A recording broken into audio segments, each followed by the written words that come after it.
ആകാശവാണി.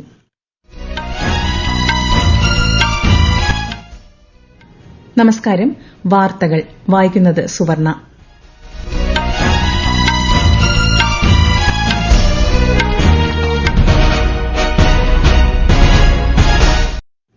പ്രധാന വാർത്തകൾ.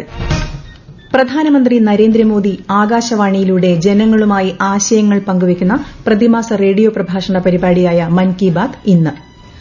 തമിഴ്നാട്ടിലെ ഗംഗൈകൊണ്ട ചോളപുരം ക്ഷേത്രത്തിൽ ഇന്ന് നടക്കുന്ന രാജേന്ദ്ര ചോളൻ ഒന്നാമന്റെ ജന്മവാർഷിക ആഘോഷങ്ങളിൽ പ്രധാനമന്ത്രി പങ്കെടുക്കും. ഒമാനുമായുള്ള ഇന്ത്യയുടെ സ്വതന്ത്ര വ്യാപാര കരാർ ഉടൻ യാഥാർത്ഥ്യമാകുമെന്ന് കേന്ദ്ര വാണിജ്യമന്ത്രി പീയൂഷ് ഗോയൽ.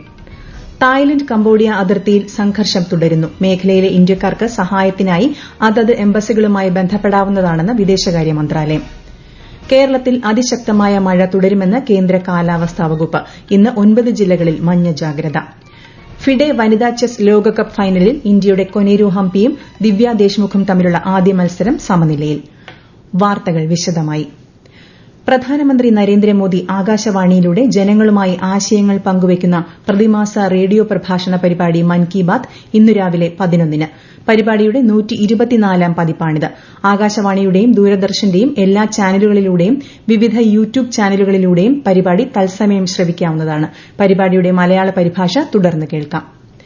തമിഴ്നാട്ടിലെ ഗംഗൈകൊണ്ട ചോളപുരം ക്ഷേത്രത്തിൽ ഇന്ന് നടക്കുന്ന രാജേന്ദ്ര ചോളൻ ഒന്നാമന്റെ ജന്മവാർഷിക ആഘോഷങ്ങളിൽ പ്രധാനമന്ത്രി നരേന്ദ്രമോദി പങ്കെടുക്കും. ചോള ചക്രവർത്തിയായ രാജേന്ദ്ര ചോളൻ ഒന്നാമന്റെ സ്മരണാർത്ഥം പ്രധാനമന്ത്രി നാണയം പുറത്തിറക്കും. ചോള ചക്രവർത്തിയുടെ ജന്മനക്ഷത്ര ദിനത്തിൽ നടക്കുന്ന ആടി തിരുവാതിര ഉത്സവത്തിലും അദ്ദേഹം പങ്കെടുക്കും. മാൽദീവ്സിലേക്കുള്ള ഔദ്യോഗിക സന്ദർശനം ഫലപ്രദമെന്ന് പ്രധാനമന്ത്രി നരേന്ദ്രമോദി. മാൽദീവ്സിന്റെ സ്വാതന്ത്ര്യത്തിന്റെ 60ാം വാർഷികത്തിലെ വിശിഷ്ടാതിഥിയായി പങ്കെടുത്ത ശ്രീ മോദി ഈ ആഘോഷങ്ങളിൽ പങ്കെടുക്കുന്ന ആദ്യ ഇന്ത്യൻ പ്രധാനമന്ത്രിയായി മാറി. ഉഭയകക്ഷി ബന്ധങ്ങളുടെ ഭാവി നിർവചിക്കുന്ന സന്ദർശനമെന്ന് മാൽദീവ്സ് പ്രസിഡന്റ് ഡോക്ടർ മുഹമ്മദ് മുയിസുവും സന്ദർശനത്തെ വിശേഷിപ്പിച്ചു. മാൽദീവ്സിന്റെ മുന്നോട്ടുള്ള പ്രയാണത്തിൽ ഇന്ത്യ ഒരു നിർണായക പങ്കാളിയായിരിക്കുമെന്നും പ്രസിഡന്റ് മുയിസു വ്യക്തമാക്കി. ഫിഷറീസ്, കാലാവസ്ഥാ നിരീക്ഷണം, ഡിജിറ്റൽ അടിസ്ഥാന സൌകര്യങ്ങൾ തുടങ്ങി വിവിധ മേഖലകളിലെ നിർണായക കരാറുകളിൽ ഇരു രാജ്യങ്ങളും ഒപ്പുവച്ചു. പ്രധാനമന്ത്രി നരേന്ദ്രമോദി തമിഴ്നാട്ടിലെ തൂത്തുക്കുടിയിൽ 4800 കോടി രൂപയുടെ വിവിധ വികസന പദ്ധതികളുടെ ഉദ്ഘാടനവും തറക്കല്ലിടലും നിർവഹിച്ചു. വിമാനത്താവളങ്ങൾ, ഹൈവേകൾ, തുറമുഖങ്ങൾ, റെയിൽവേ, ഊർജ്ജം എന്നീ മേഖലകളുമായി ബന്ധപ്പെട്ട പദ്ധതികളാണ് പ്രധാനമന്ത്രി ഇന്നലെ രാഷ്ട്രത്തിന് സമർപ്പിച്ചത്. ഒരു റിപ്പോർട്ട്. പ്രാദേശിക സഹകരണം വർദ്ധിപ്പിക്കുക, ലോജിസ്റ്റിക് കാര്യക്ഷമത ഉയർത്തുക, ഊർജ്ജ അടിസ്ഥാന സൌകര്യങ്ങൾ ശക്തിപ്പെടുത്തുക തുടങ്ങിയവയിലൂടെ തമിഴ്നാട്ടിലെ ജനങ്ങളുടെ ജീവിത നിലവാരം മെച്ചപ്പെടുത്തുകയാണ് പദ്ധതികളുടെ ലക്ഷ്യം. രാജ്യത്തിന്റെ ഉയരുന്ന ആഗോള വിശ്വാസത്തെയും ആത്മവിശ്വാസത്തെയും പ്രതിഫലിപ്പിക്കുന്നതാണ് ഇന്ത്യയും യുണൈറ്റഡ് കിങ്ഡവും തമ്മിൽ ഒപ്പുവച്ച സ്വതന്ത്ര വ്യാപാര കരാറെന്ന് ചടങ്ങിൽ സംസാരിച്ച പ്രധാനമന്ത്രി പറഞ്ഞു. ഇത് വികസിത ഇന്ത്യയും വികസിത തമിഴ്നാടും സൃഷ്ടിക്കുന്നതിൽ നിർണായക പങ്കുവഹിക്കുമെന്നും അദ്ദേഹം വ്യക്തമാക്കി. विदेश प्रवास के दौरान भारत और इंग्लैंड के बीच ऐतिहासिक फ्री ट्रेड एग्रीमेंट हुआ है. ये भारत पर दुनिया के बढ़ते भरोसे और भारत के नए आत्मविश्वास का प्रतीक है. इसी आत्मविश्वास से हम विकसित भारत बनाएंगे, विकसित तमिलनाडु बनाएंगे. ഇന്ത്യയുടെ സമ്പദ് വ്യവസ്ഥയെ ശക്തിപ്പെടുത്തുന്നതിനും ലോകത്തിലെ 3ാമത്തെ വലിയ സാമ്പത്തിക ശക്തിയായി മാറാനുള്ള രാജ്യത്തിന്റെ യാത്രയെ ത്വരിതപ്പെടുത്തുന്നതിനും ഈ സ്വതന്ത്ര വ്യാപാര കരാർ സഹായിക്കുമെന്നും പ്രധാനമന്ത്രി പറഞ്ഞു. News desk, Akashvani. ഒമാനുമായുള്ള ഇന്ത്യയുടെ സ്വതന്ത്ര വ്യാപാര കരാർ ഉടൻ യാഥാർത്ഥ്യമാകുമെന്ന് കേന്ദ്ര വാണിജ്യമന്ത്രി പീയൂഷ് ഗോയൽ. യുഎസുമായും യൂറോപ്യൻ യൂണിയനുമായുമുള്ള സ്വതന്ത്ര വ്യാപാര കരാറുകൾ സംബന്ധിച്ച ചർച്ചകൾ മികച്ച രീതിയിൽ പുരോഗമിക്കുന്നതായി മന്ത്രി അറിയിച്ചു. ന്യൂസിലന്റ്, ചിലി, പെറു രാജ്യങ്ങളുമായും ചർച്ചകൾ നടന്നുവരുന്നു. വികസിത രാജ്യങ്ങളുമായുള്ള വ്യാപാര കരാറുകൾ ആഗോളതലത്തിൽ ഇന്ത്യയുടെ വർദ്ധിച്ചുവരുന്ന പ്രസക്തിയും പ്രാധാന്യവുമാണ് പ്രതിഫലിപ്പിക്കുന്നതെന്ന് ശ്രീ ഗോയൽ വ്യക്തമാക്കി. ബഹിരാകാശ മേഖല നിയന്ത്രണങ്ങളോടെ സ്വകാര്യ മേഖലയ്ക്ക് തുറന്നു നൽകിയ മാതൃകയിൽ ആണവോർജ്ജ മേഖലയും തുറന്നു നൽകാൻ സർക്കാർ ആലോചിക്കുന്നതായി പ്രധാനമന്ത്രിയുടെ പ്രിൻസിപ്പൽ സെക്രട്ടറി പി.കെ. മിശ്ര. മുംബൈയിലെ Bhabha atomic research centre training സ്കൂളിലെ 68ാമത് ബാച്ച് സയന്റിഫിക് ഓഫീസർമാരെ അഭിസംബോധന ചെയ്യുകയായിരുന്നു ശ്രീ മിശ്ര.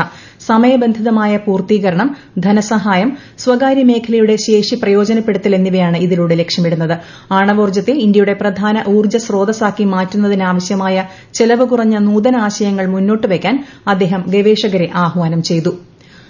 ലോകത്തിലെ ഏറ്റവും ജനപ്രിയ ജനാധിപത്യ നേതാവായി പ്രധാനമന്ത്രി നരേന്ദ്രമോദി യുഎസ് ആസ്ഥാനമായുള്ള ഡേറ്റ അനലിറ്റിക്സ് സ്ഥാപനമായ മോർണിംഗ് കൺസൾട്ട് നടത്തിയ ആഗോള സർവേ പ്രകാരം 75% അംഗീകാരത്തോടെയാണ് ശ്രീ മോദി മുന്നിലെത്തിയത്. 2025 ജൂലൈ 4-നും 10-നും ഇടയിലെ പൊതുജനാഭിപ്രായമാണ് സർവേയിൽ പ്രതിഫലിക്കുന്നത്. ഈ വാർത്തകൾ ആകാശവാണിയിൽ നിന്ന്.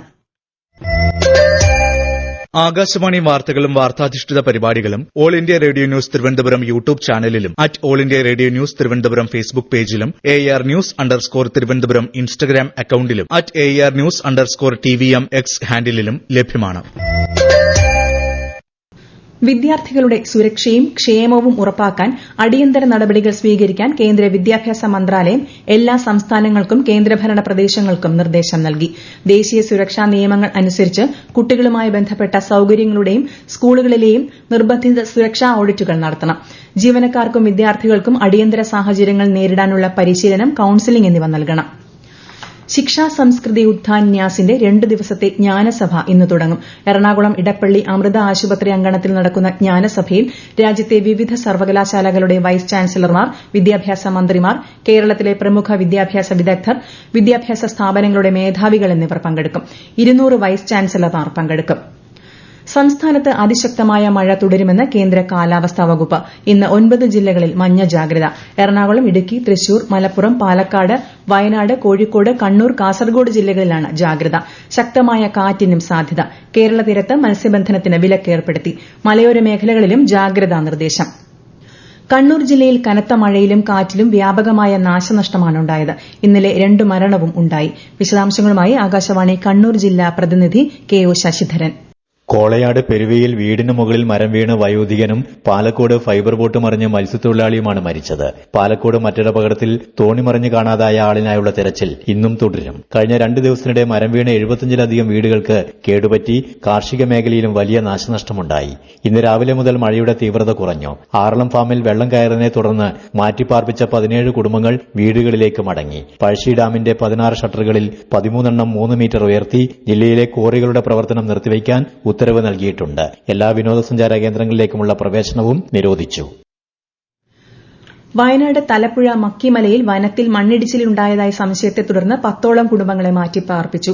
തിരുനെല്ലി കാളന്തിപ്പുഴ കരകവിഞ്ഞതിനാൽ പനംകുറ്റി ഉന്നതിയിലെയും മാനന്തവാടി നഗരസഭാ പരിധിയിലെയും പഞ്ചാരക്കൊല്ലി ഭാഗങ്ങളിലെയും കുടുംബങ്ങളെ മാറ്റിപ്പാർപ്പിച്ചിട്ടുണ്ട്. ബാണാസുരസാഗർ അണക്കെട്ടിന്റെ വൃഷ്ടിപ്രദേശത്ത് മഴ തുടരുന്നതിനാൽ ഇന്ന് രാവിലെ 8-ന് സ്പിൽവേ ഷട്ടറുകൾ 75 സെന്റിമീറ്ററായി ഉയർത്തി 61 ക്യൂമെക്സ് വെള്ളം ഒഴുക്കിവിടുമെന്ന് എക്സിക്യൂട്ടീവ് എഞ്ചിനീയർ അറിയിച്ചു. ഇടുക്കിയിൽ ഇന്നലെ രാത്രിയിലും മഴ തുടർന്നു. കഴിഞ്ഞ 24 മണിക്കൂറിനിടെ 2 പേരുടെ മരണം ഉൾപ്പെടെ വ്യാപക നാശനഷ്ടങ്ങളാണുണ്ടായത്. ഉടുമ്പൻചോലയിൽ മരം വീണ് തോട്ടം തൊഴിലാളിയായ തമിഴ്നാട് തേവാരം സ്വദേശി ലീലാവതി മരിച്ചു. ഇന്നലെ രാത്രി മൂന്നാറിൽ ലോറിക്ക് മുകളിൽ മണ്ണിടിഞ്ഞു വീണ് ഡ്രൈവർ അന്തോണിയാർ സ്വദേശി ഗണേശൻ മരിച്ചു. ജലനിരപ്പ് ഉയർന്നതിനെ തുടർന്ന് പൊന്മുടി, കല്ലാർകുട്ടി, മലങ്കര, ലോവർ പെരിയാർ എന്നീ ഡാമുകൾ തുറന്ന് വെള്ളം പുറത്തേക്ക് ഒഴുക്കുന്നത് തുടരുകയാണ്. തായ്ലൻഡും കംബോഡിയയും തമ്മിലുള്ള അതിർത്തി സംഘർഷവുമായി ബന്ധപ്പെട്ട സ്ഥിതിഗതികൾ ഇന്ത്യ സസൂക്ഷ്മം നിരീക്ഷിച്ചു വരികയാണെന്ന് വിദേശകാര്യ മന്ത്രാലയം. ഇന്ത്യയ്ക്ക് ഇരു രാജ്യങ്ങളുമായും അടുത്ത സൌഹൃദ ബന്ധമുണ്ടെന്നും ശത്രുത അവസാനിപ്പിക്കുന്നതിനും സംഘർഷം പടരുന്നത് തടയാനും ഇരുപക്ഷവും നടപടി സ്വീകരിക്കുമെന്ന് പ്രതീക്ഷിക്കുന്നതായും മന്ത്രാലയം പ്രസ്താവനയിൽ പറഞ്ഞു. മേഖലയിലെ ഇന്ത്യക്കാർക്ക് സഹായത്തിനായി അതത് എംബസികളുമായി ബന്ധപ്പെടാവുന്നതാണെന്ന് മന്ത്രാലയം അറിയിച്ചു. ഇന്ത്യൻ പൌരന്മാർക്ക് +855 92 88 16 76 എന്ന നമ്പരിൽ ബന്ധപ്പെടാവുന്നതാണ്. ജോർജിയയിലെ ബാറ്റുമിയിൽ നടക്കുന്ന ഫിഡെ ചെസ് വനിതാ ലോകകപ്പ് ഫൈനലിൽ ഇന്ത്യയുടെ കൊനേരു ഹംപിയും ദിവ്യ ദേശ്മുഖും തമ്മിലുള്ള ആദ്യ മത്സരം സമനിലയിൽ. ഇന്ന് നടക്കുന്ന 2ാം ക്ലാസിക്കൽ മത്സരത്തിൽ ഇരുവരും ഏറ്റുമുട്ടും. ആദ്യ മത്സരത്തിൽ വെള്ളക്കരുക്കളുമായി കളിച്ച ദിവ്യ തുടക്കത്തിൽ മുൻതൂക്കം നേടിയെങ്കിലും അവസാനം വരെ പൊരുതിയ ഹംപി സമനില നേടുകയായിരുന്നു. പ്രധാന വാർത്തകൾ വീണ്ടും. പ്രധാനമന്ത്രി നരേന്ദ്രമോദി ആകാശവാണിയിലൂടെ ജനങ്ങളുമായി ആശയങ്ങൾ പങ്കുവയ്ക്കുന്ന പ്രതിമാസ റേഡിയോ പ്രഭാഷണ പരിപാടിയായ മൻ കി ബാത് ഇന്ന്. തമിഴ്നാട്ടിലെ ഗംഗൈകൊണ്ട ചോളപുരം ക്ഷേത്രത്തിൽ ഇന്ന് നടക്കുന്ന രാജേന്ദ്ര ചോളൻ ഒന്നാമന്റെ ജന്മവാർഷിക ആഘോഷങ്ങളിൽ പ്രധാനമന്ത്രി പങ്കെടുക്കും. ഒമാനുമായുള്ള ഇന്ത്യയുടെ സ്വതന്ത്ര വ്യാപാര കരാർ ഉടൻ യാഥാർത്ഥ്യമാകുമെന്ന് കേന്ദ്ര വാണിജ്യമന്ത്രി പീയൂഷ് ഗോയൽ. തായ്ലൻഡ് കംബോഡിയ അതിർത്തിയിൽ സംഘർഷം തുടരുന്നു. മേഖലയിലെ ഇന്ത്യക്കാർക്ക് സഹായത്തിനായി അതത് എംബസികളുമായി ബന്ധപ്പെടാവുന്നതാണെന്ന് വിദേശകാര്യ മന്ത്രാലയം. കേരളത്തിൽ അതിശക്തമായ മഴ തുടരുമെന്ന് കേന്ദ്ര കാലാവസ്ഥാ വകുപ്പ്. ഇന്ന് 9 ജില്ലകളിൽ മഞ്ഞ ജാഗ്രത. ഫിഡെ വനിതാ ചെസ് ലോകകപ്പ് ഫൈനലിൽ ഇന്ത്യയുടെ കൊനേരു ഹംപിയും ദിവ്യ ദേശ്മുഖും തമ്മിലുള്ള ആദ്യ മത്സരം സമനിലയിൽ. വാർത്തകൾ കഴിഞ്ഞു. അടുത്ത വാർത്താ പ്രക്ഷേപണം ഉച്ചയ്ക്ക് 12:30.